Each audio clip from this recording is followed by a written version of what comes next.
గిరిజనపల్లి ఊరి చివర అడవి అంచున ఒక పాడుబడ్డ కోట ఉంది. కోట గోడలు పగిలి పడిపోయి లోపల గడ్డి ముళ్ళు పెరిగిపోయాయి. ప్రతి అమావాస్య రాత్రి ఆ కోటలోంచి వింత అరుపులు వినిపిస్తాయని గ్రామస్తులు చెబుతారు.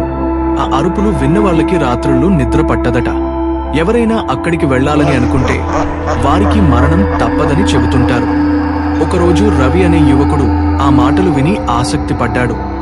భయంతో పారిపోతే నిజం ఎప్పటికీ దొరకదు, నేను కోటకి వెళ్లి నిజం తెలుసుకుంటా అని అమావాస్య రాత్రి రవి కోటకు బయలుదేరాడు.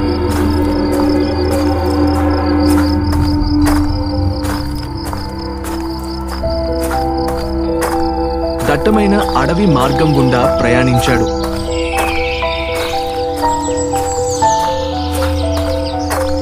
చివరికి ఆ కోటకు చేరుకున్నాడు. ఆ పాడుబడ్డ కోటలో అడుగుపెట్టాడు. లోపల అడుగుపెట్టగానే వింతగా చల్లని గాలి వీసింది.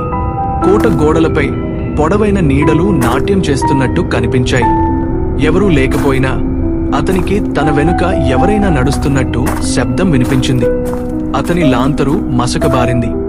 అర్ధరాత్రి సమయం 12 అవ్వగానే కోట అంతా గజగజలాడే అరుపులు మొదలయ్యాయి. అవి మానవ అరుపులా లేక మాయలా అన్నట్టుగా ఉన్నాయి. వాటిని రవి అర్థం చేసుకోలేకపోయాడు. అతని హృదయం బలంగా కొట్టుకుంది, కాని ధైర్యం కోల్పోలేదు.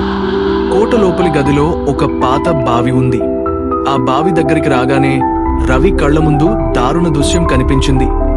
నీడల రూపంలో గ్రామంలో శతాబ్దాల క్రితం బలైన వారి ఆత్మలే ఆ అరుపుల మూలం అని అతను గ్రహించాడు.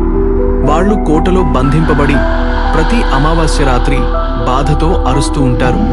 అవి చూసి రవి వెనక్కి పారిపోవాలనుకున్నా అతని కాళ్లు కదల్లేదు. ఆ నీడలు అతన్ని బావి వైపు లాగుతున్నాయి. అతని లాంతరు నేలపై పడిపోయింది. చివరి క్షణంలో అతను గట్టిగా అరవగానే భయం అతన్ని మింగేసింది. ఉదయం గ్రామస్తులు కోట బయట అతని లాంతరు, చెప్పులు కనుగొన్నారు. కాని రవి మాత్రం ఎప్పటికీ కనిపించలేదు. ఆ రోజు నుండి ప్రతి అమావాస్య రాత్రి ఆ అరుపుల్లో రవి స్వరం కూడా కలిసిపోయింది.